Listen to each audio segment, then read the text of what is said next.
Qu'est-ce que c'est que cette histoire, Michel Marie? Un surveillant de la prison de Villepinte a été mis en garde à vue? Oui, tout à fait. C'était lundi matin. La police judiciaire a interpellé un agent pénitentiaire qui est de 40 ans, qui exerçait à la prison de Villepinte. 3 plaintes qui visaient ce maton, des plaintes de détenus auxquels il aurait fait subir des fellations, des attouchements sexuels en échange de renseignements les concernant. Il a donc été placé en garde à vue. Alors, le plus troublant, c'est qu'on réalise à ce moment-là qu'il a à son casier judiciaire une infraction à caractère sexuel. Or, pour être fonctionnaire, et notamment dans l'administration pénitentiaire, bien évidemment, il faut un casier judiciaire vierge. Donc, il n'aurait pas pu rentrer dans l'administration s'il avait eu un casier. Donc, a priori, c'est qu'il a dû avoir des problèmes pendant l'exercice de ses fonctions et que c'est passé à l'as d'une manière ou d'une autre. En tout cas, ce coup-ci, il est également connu sur le fichier des infractions sexuelles. Bon, voilà, l'enquête est en cours. Il y a de fortes chances qu'il retourne en prison, mais pas comme surveillant ce coup-ci, mais plutôt comme client. Merci. Il tue un grand patron américain et devient immédiatement une superstar adulée grâce à son physique. C'est un truc de fou, ça, Gilles Vernet. C'est une histoire doublement extraordinaire. Par les faits d'abord, c'est le premier assureur, le patron du premier assureur américain, United Healthcare, qui est abattu en plein centre de Manhattan à 7h du matin, abattu, coup de feu, il meurt. Il y a une enquête sur place, on retrouve de l'ADN et on s'aperçoit que le meurtrier qui a fui en vélo est un certain Luigi Mangione. Il est identifié donc par l'ADN, étudiant brillant, fils d'une famille aisée. Simplement, il avait fait des publications avant, il était frustré par le système de santé américain. Donc, il abat le patron. Course-poursuite ultra médiatisée aux États-Unis, 10 000 $ de récompense, et il est arrêté. Il est arrêté dans un fast-food. Et à ce moment-là, tout se retourne. C'est là que c'est doublement extraordinaire. Il devient une icône. Il devient une icône pour 2 raisons. D'abord parce qu'il est magnifique. Il avait fait une photo avec une employée quand il avait préparé sa traque. Voilà. Il avait préparé sa traque, des fausses pièces d'identité, etc. C'est un très bel homme. Il devient une icône. Il gagne sur 300 000 abonnés en plus, 21 000 sur Instagram. Il y a plein de comptes à sa gloire. Il est magnifique. Je vous lis un message sur X. Il est coupable d'être un putain de beau gosse, d'avoir un beau sourire, d'être gaulé comme un étalon italien. En conséquence, toutes les poursuites devraient être abandonnées. Voilà. C'est ce thème-là. Il devient aussi une icône parce qu'il s'est élevé contre un système qui est jugé injuste. Donc il y a des gens qui disent c'est une figure légendaire, c'est une sorte de Robin des Bois, etc. Il est tellement iconique qu'il y a maintenant des produits dérivés à son effigie qui s'arrachent aux États-Unis. Et les hommes politiques américains viennent là de réagir en disant arrêtez tout, ça ne peut pas être un héros, il a tué quelqu'un, on ne peut pas se reconnaître en lui. Mais toute la gauche, l'extrême gauche américaine en font maintenant leur figure de proue. Et vous verrez qu'il recevra énormément de courriers de femmes qui seront amoureuses de lui. Exact. Valérie Bénaïm connaît ça. Qui fait en série. Exactement. Il dit n'importe quoi. Il dit qu'il fait en série. Qu'est-ce qu'il est con. C'est le titre de son livre. C'est pas celui-là. C'est l'ancien lui. C'est qu'il est con. C'est pas celui que vous croyez. J'entends. Je veux l'ancien. Allez, un joueur du PSG de l'équipe de France, quelqu'un que j'adore, Lucas Hernandez, que j'adore, Lucas, qui est un amour de mec, je l'embrasse fort, Lucas, j'espère que tout va bien.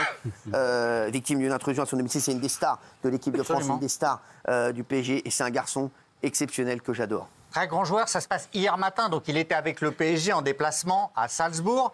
Et à ce moment-là, à son domicile, il y a 5 individus autour et il y en a 2, au moins 2, qui commencent à vouloir entrer dans son domicile, sa propriété des Yvelines, à 10h du matin. Donc, lui n'était pas là, mais son épouse était dans la maison. À ce moment-là, les coupables, les individus étaient vraiment bien renseignés, ils commencent à entrer, mais ils ignorent qu'il y a un système de gardiennage très perfectionné avec des caméras, et la société de vidéosurveillance de gardiennage va réagir très vite. Heureusement, parce que son épouse, paniquée, s'est réfugiée dans une annexe de la maison, dans le jardin. Elle s'est enfermée là-bas, craignant à juste titre l'intrusion. Les agents de surveillance interviennent très vite. Ils tirent, sans doute avec un pistolet à blanc. Il n'y a pas de blessés. Mais néanmoins, l'épouse de Hernandez, Victoria, a rendu hommage aux agents et à son chien qui a fait fuir les assaillants en s'interposant. Et c'est un miracle que l'intrusion ait été déjouée et qu'il ne se soit rien passé de plus grave. Voilà. Son épouse est extrêmement choquée, mais il n'y a pas de blessés, pas de préjudice et il n'y a pas eu d'intrusion. Exactement. Merci, heureusement. Oui. Heureusement, et j'embrasse fort toute la famille de Lucas et Lucas. Les joueurs du 15 de France accusés de viol, non-lieu. Non-lieu. C'est important de le dire. Absolument non-lieu. Alors la victime pourra faire appel, mais il y a eu un non-lieu. Elle a fait appel. Elle fait appel, c'est la fin de cet épisode judiciaire, même s'il y a eu appel. Il faut se souvenir que donc ils étaient accusés de viol aggravé à Mendoza pendant la tournée de l'équipe de France en Argentine et que la plaignante, une femme argentine de 39 ans, dès le départ, avait été confrontée à des contradictions dans son témoignage. La justice était dubitative et au fil des épisodes judiciaires, même si elle se dit traumatisée, son témoignage s'est affaissé, d'où le non-lieu. Ils peuvent rejouer au rugby et s'il y a appel, on peut supposer que cet appel se terminera de la même manière. Exactement. Gisèle Pélicaud, une avocate, s'interroge sur sa possible complicité. Oui, alors on arrive vraiment dans la dernière phase de ce procès fleuve. 51 accusés, 40 avocats ont déjà plaidé, 15 ont plaidé coupables. Et 23 ont pour l'instant demandé l'acquittement. Et pour demander l'acquittement, forcément, dans un dossier pareil avec de telles preuves, il faut quelquefois être un petit peu de mauvaise foi. Les droits de la défense sont infinis. Et puis il n'y a pas forcément beaucoup de place pour la morale dans les prétoires. Mais là, ils se sont surpassés. En tout cas, il y a une avocate qui s'est surpassée. C'est maître Menviel, Sylvie Menviel, qui défend son client, contre lequel on a requis 12 ans de prison, de réclusion criminelle. Et cette avocate n'a pas hésité à mettre en cause une éventuelle complicité de Gisèle Pélicaud en évoquant un jeu à 3, la possibilité d'un jeu à 3, d'un jeu sexuel à 3. Et là, Gisèle Pélicaud, qui en a suffisamment entendu, se lève, sort de la salle, très en colère. C'est une stratégie de défense qui est quand même très discutable compte tenu du fait qu'il y a des preuves par les vidéos et que quelquefois, je pense que c'est un système de défense qui est contre-productif. Incroyable. En tout cas, incroyable cette affaire. Le verdict doit tomber le 20 décembre. Complètement fou. Pierre Palmade en prison vit-il vraiment dans des conditions difficiles? Il se dit énormément de choses depuis 2 jours. Oui. On va tout vous dire sur ce qui se passe autour de Pierre Palmade. On entend tout et n'importe quoi. Donc, on va vous donner les véritables informations. Gilles. Absolument. Donc, Pierre Palmade est incarcéré depuis le début de semaine à la prison de Gradignan pour purger sa peine. 5 ans, dont 2 de prison ferme. Alors, cette prison de Gradignan, c'est vrai, elle est surpeuplée. Il y a 1100 détenus pour 633 places. Et on a dit que Pierre Palmade vivait dans le bâtiment A, au 6e étage, dans un bâtiment vétuste. Première information, c'est totalement faux. Il vit dans un bâtiment qui a été refait entièrement à neuf. Tout comme sa cellule qui a été repeinte il y a quelques semaines. Et les infos qu'on a, elles viennent aussi de l'entourage de Pierre Palmade, je le dis parce qu'ils ne veulent surtout pas du misérabilisme ou que l'on dit justement qu'il vit dans des conditions difficiles. Donc Pierre Palmade, en raison de sa notoriété, il est à l'isolement. Il peut se promener en cours de promenade 2 fois par jour. Il ne voit personne, ni en promenade, ni en cellule, juste la personne qui lui fournit les repas. Sinon, il est à l'isolement, on est bien d'accord. Mais comme il a été condamné définitivement, il a un téléphone fixe dans la cellule avec des cartes prépayées. Donc, comme il aura de l'argent, il va pouvoir appeler. Et comme il a été condamné définitif, il n'a pas de liste. Il pourra appeler qui il veut. Il peut passer, par exemple, des heures avec sa sœur au téléphone. Ça, c'est très important pour lui. Il a une télévision. Et il a, ce qu'il voulait, des livres qu'il ira chercher à la bibliothèque ou qu'on lui livre en cellule.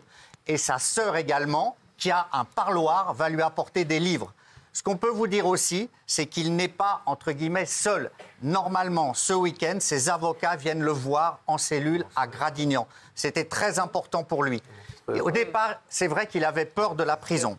Mais ses avocats lui ont expliqué son parcours, lui ont expliqué aussi qu'à Gradignan, il y a possibilité de suivre sa lutte contre les addictions avec des addictologues et également d'aller peut-être au CHU de Bordeaux. Voilà. Alors, ce qui est très important également, c'est qu'il a 2 ans de prison.